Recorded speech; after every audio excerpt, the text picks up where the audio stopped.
याचं घर कुटुंब कसं चालवतोय एकदा त्या सगळ्यांनी यावं. सरकारने या गोष्टीकडे अतिशय गांभीर्याने बघावं की पर्यायी व्यवस्था न देता आपण या लोकांना उद्ध्वस्त केलेलं आहे. आज या लोकांच्या जर जीवितास किंवा जर आत्महत्या कोणी केली तर याला कारणीभूत पूर्णपणे सरकार राहील. आणि मी तर ठाम निश्चय केलेला आहे दादा, आजपासून मी अन्नत्याग केलेला आहे.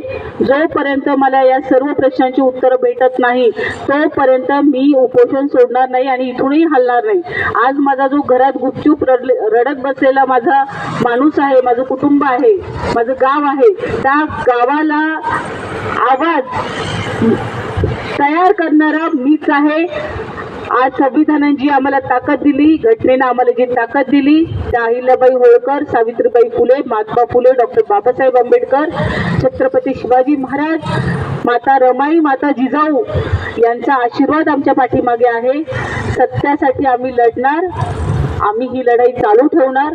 कसल्याही पद्धतीने दादा तुमची बहीण माघार घेणार नाही हे वचन तुम्हाला देते. विनंती करतो की आपल्यासारखेच आपल्या शहरामध्ये टेम्पररी पाठिंबा देण्यासाठी चर्मकार संघटना आणि भारतीय कम्युनिस्ट पक्ष बस स्टँडवर उपोषणाला बसला आहे. तर मला वाटतं एकत्र बसलेलं बरं राहील असं मला वाटतं. निर्णय तुम्ही घ्यावा आणि एकत्रित